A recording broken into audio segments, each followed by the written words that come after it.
So this is the kitchen as it stands at the moment.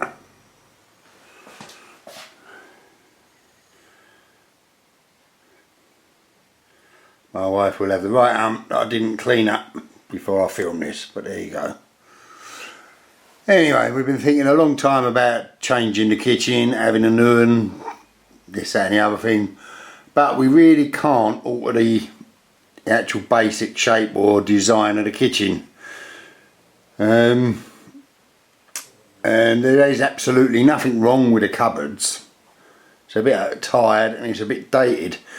So to cut a long story short, we have decided to give it a makeover, try out the kitchen paint. We're going to make some alterations. We're going to change the appliances and the sink. The sink involves a fair bit of work because I've got to move the cupboards, and anyway, more of that when I come to do it.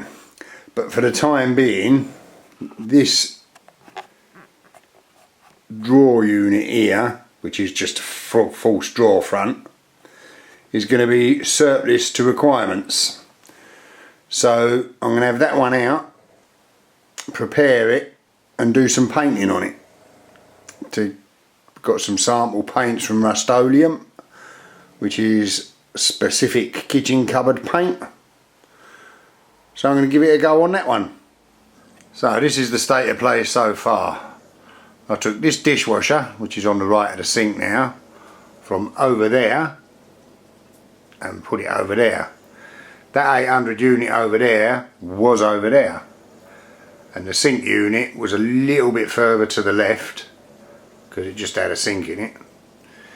So I've had to take the dishwasher, put it there, take the sink unit, move it across, cut it down, put a lid on it. You can see if you have a look, it's got a plywood lid on it.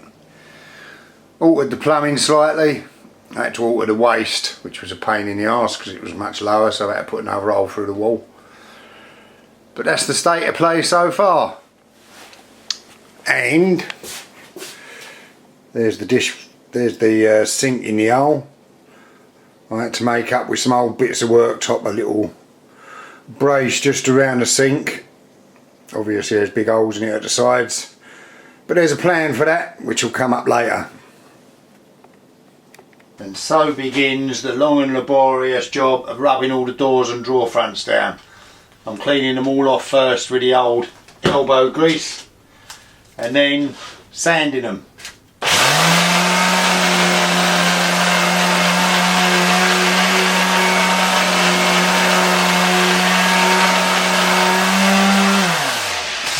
I'm using I'm using 120 grit sandpaper. I did have a look online at watching other people do kitchen doors, and most people sort of opted between 120 and 240.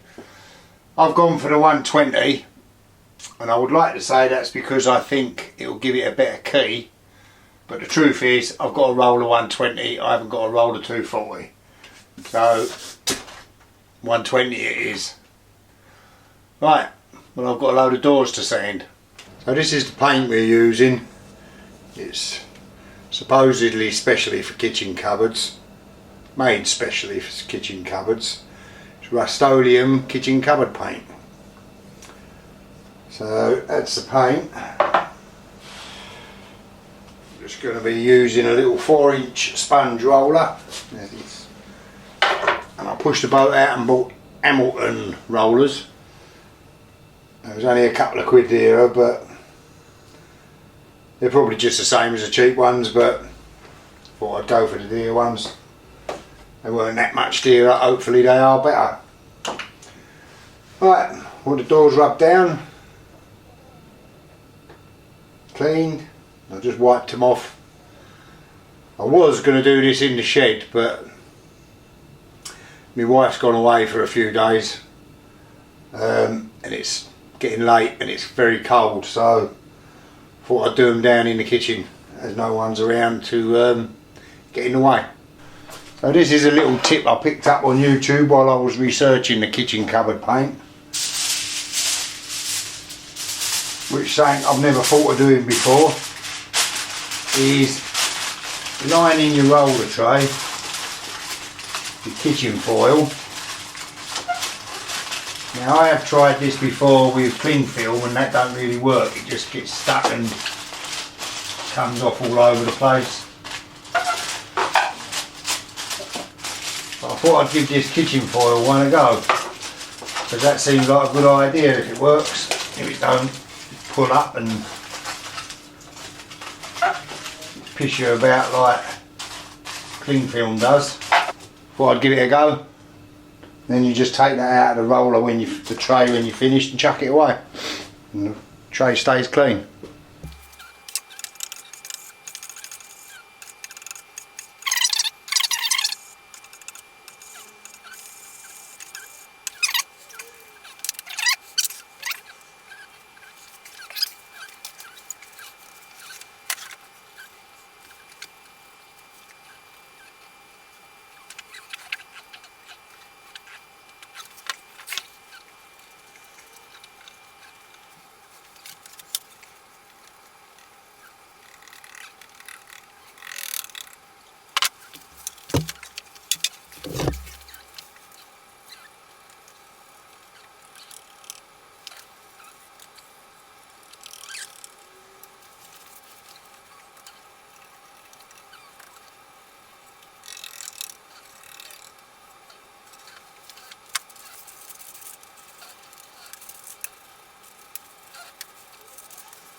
Still trying to figure out the best way to paint these.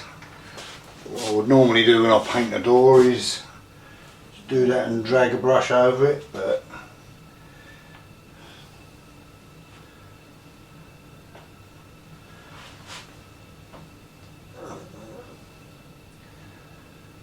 that looks like it's dragging the paint off it. But they are going to need 2 coats. So.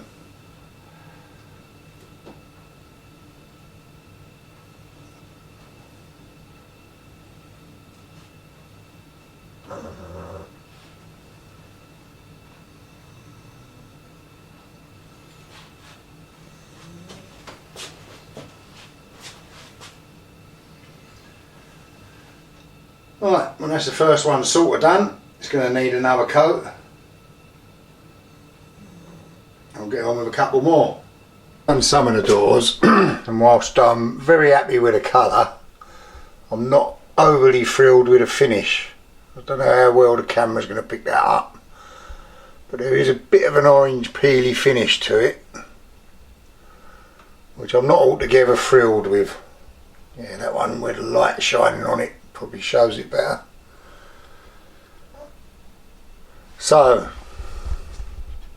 I bought these flocked foam rollers.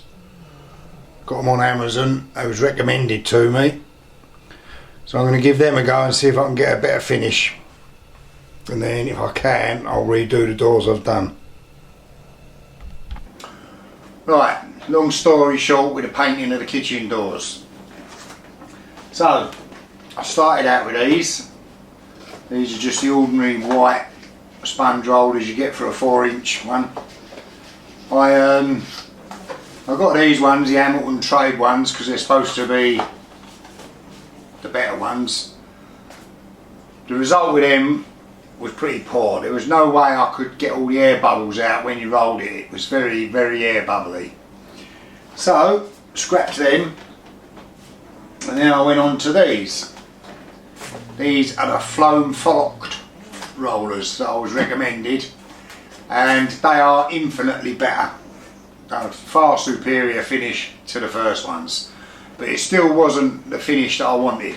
I mean, it's perfectly acceptable on most of the doors once I got the hang of it, but wasn't really what I had in mind when I set out to paint these doors, and I really wasn't happy with that finish. So enter the Wagner W100 spray gun.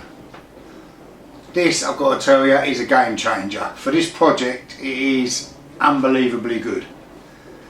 I bought this day before yesterday, £49 on Amazon, and I can't sing its praises high enough. There's a couple of doors just here, and I'll show you the difference, the best I could get with the flock roller and this thing.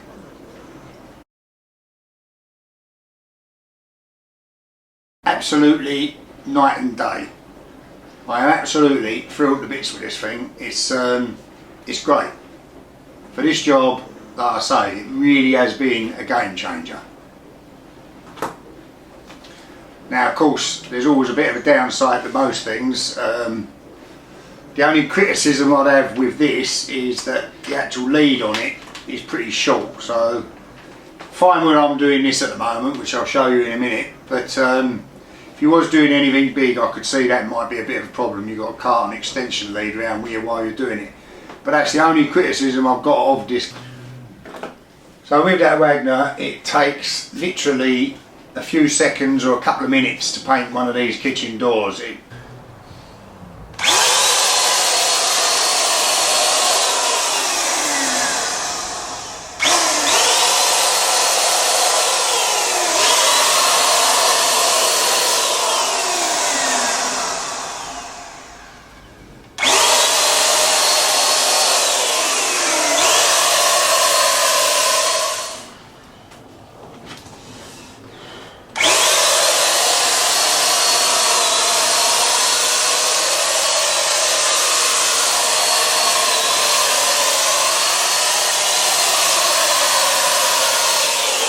It's incredibly quick and incredibly good, and the finish, like I said, and hopefully showed up in the other photos, it's almost like a factory finish. It's smooth, it's great. Now I was going to do them outside. My plan was, I'll just show you this, it's a temp thing I've got outside. So anyway, I was going to do it out there yesterday, but it got very cold. The weather was really poxy yesterday. It was raining and the wind, it was bitterly cold, so I changed my mind on that one and set up this little spray booth here. I'll just show you this. So this is the little spray booth I made up. It's just some cardboard. I've got a Lazy Susan there with a beer box on it. I'll just put the doors on that, spin them round and spray them. As you can see, some of that overspray is where I was practicing, but you do get quite a lot of overspray, so need to be careful with that. So that's the spray booth I've made up just out of some old cardboard and that on my kitchen table, just so I could do it in the wall. Now yesterday when I did the first lot of doors, I had a couple of trestles in here and with some bits of 8x4s I had left over to stand the doors on. It takes up an awful lot of room. That is the downside of this. Seconds to spray the doors, but then you've got to leave them to dry or put them somewhere to dry, and you do need a lot of space. Having said that, the actual result is so worth the effort. Now the other thing I found out, because when I did the first lot of spraying, I just sprayed the backs of the doors because I was trying to get used to it. It literally took me about 5-10 minutes to get used to using that gun. So I sprayed all the backs. Now I left them for about 4 hours. Not because I was going to leave them for 4 hours, but I got on with something, I was doing something else. Anyway, so it was about 4 hours and they were very dry at the touch. But so then I thought I'd get on with the fronts. Now I've been spraying them and then putting them on little blocks and whatever to dry. Like I say, yesterday I just had these trestles up there. But they need for more than 4 hours to dry properly. Now I'll show you this one because I left this one just on this little Lazy Susan thing I've got here. And I'll show you that, if you can see. Don't know whether the camera's going to pick it up. I hope it has. But little bits of white off the box have come off onto the drawer. This is a plinth front, but they obviously are not proper dry after 4 hours. And let me just get a door.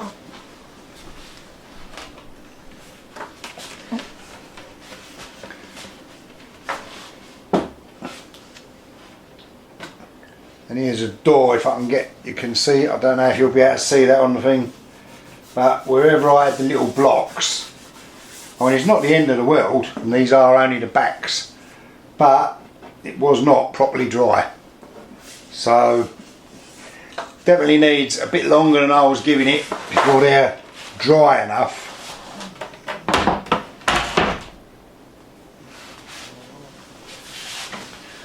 So anyway, for the future, I'm going to leave them a good 24 hours before I turn them over and put them on anything else to make sure they are properly dry. But other than that, it really is a game changer, this paint sprayer. And if you're going to do these doors, particularly, I mean, with the Rust-Oleum kitchen cupboard paint that I'm using, because that's the only experience I've got of it, get yourself this little sprayer, because it really is a game changer. I'm going to have to take the ones off I'd already done, and I'll have to flatten with some 320 paper or something, I don't know, get all the orange peel effect out of them and spray them again, but it's worth it. So today's the day. All the painting's done in the kitchen, the plimps have been rattle canned, and today the men from Granite Transformations are coming to do the worktops and backboards. We had a bloke come, measured up, give us a price. We paid a deposit. Then someone came and templated it all. And we paid them another 40%. And today's the day they're coming to do it. Unlike us, you don't have to wait to see the results, because as if by magic, boom! I am absolutely over the moon with the way this looks and the quality of the finish here. I've got to plumb the hob in and the sink tap and get the oven and the cupboard in under the sink, and then we'll have a good look at it. So here we have it. Finally got the kitchen finished. Well, I'll say finished, there's a couple of little bits of touching up to do. Don't know if the camera will pick them up, but that got a little bit scratched when they were putting this backboard in, I expect. But it's only a painted surface. Paint going up against granite, I think the granite's always going to win, but it's only a little bit of touching in I've got to do. There's bound to be some damage. But I am really, really pleased. Both with the paint in the end. I mean, it was a bit of trial and error. I bought all the different roller sleeves, but it was the air sprayer that really changed it. So if you are doing it, I would definitely suggest you get an air sprayer. It's well worth the 50 quid, and I've still got the air sprayer, so that's that. I ended up using 4 750ml. I've got a little bit left, but I used most of it. I wouldn't have needed to if I hadn't done everything 2 or 3 times with the rolling and what have you, but probably could have got away with 2 or 3 of the 750ml tins. But I'm happy with the way it's come out anyway. I think they were 20 odd quid each, so with all the paint and the rollers and everything I bought, I probably spent about 150 quid on that. And we spent about just short of 200 quid on the butler sink. Everything else was repurposed, so that would have probably been it if we was just sort of tightening up and not changing, well, we didn't change the worktops. If we hadn't have had the Granite worktops, I mean, they're from Granite Transformations, and they've certainly live up to their name, certainly transformed the kitchen. They're actually like just 1/4 of an inch thick boards, and they put them together so they wrap around your old worktops, and then the boards are over here on the back boards are just 1/4 of an inch. I mean, you can just about see on the backsplash, they're about that thick. So unfortunately they are a bit expensive. I mean, that's They were, well, they are a bit expensive, but I am thrilled with the finish of it. I mean, the joints and everything, the joints are brilliant. I mean, there's a joint there you can just about see, but the window reveal is my favourite bit. I think it's just brilliant the way that's come round. The mitered corners, I mean, you really can't tell that it's just not made out of one bit of granite. So yeah, I'm really thrilled with them. But like I say, they were a bit expensive. They were just short of 4,500 to have them done. So I mean, the whole thing still come in under 5,000, and if we'd have had a new kitchen it would have been between 12 and 17,000, so shouldn't think we're 5 grand down, more like 10 grand up. But I am really pleased with it. The two boys from Granite Transformations who came and done this, Adam and Cameron, they were really good. They were as clean as they possibly could be. Obviously they have to do some cutting and grinding on it, and it creates a bit of dust, but you've got to expect that. But all in all, really pleased with it. It certainly brightened it up and made it look very modern and very easy to clean. I very much doubt whether the painted surfaces will stand up to the test of time like the old kitchen did. I put that in 23 years ago, I think. But there's no reason why I couldn't paint them again if they get tatty. Bring it back to new. So that's it for this one. It's took much longer than I thought, partly because we was hanging about with the worktops a bit. It took 2 or 3 weeks for that to get sorted out, but all in all it took about 2 months from start to finish, but worth it in the end. Well, that's it for this one. Get back to some normal Wednesday waffles from here on, and I'll see you in the next one. Bye for now.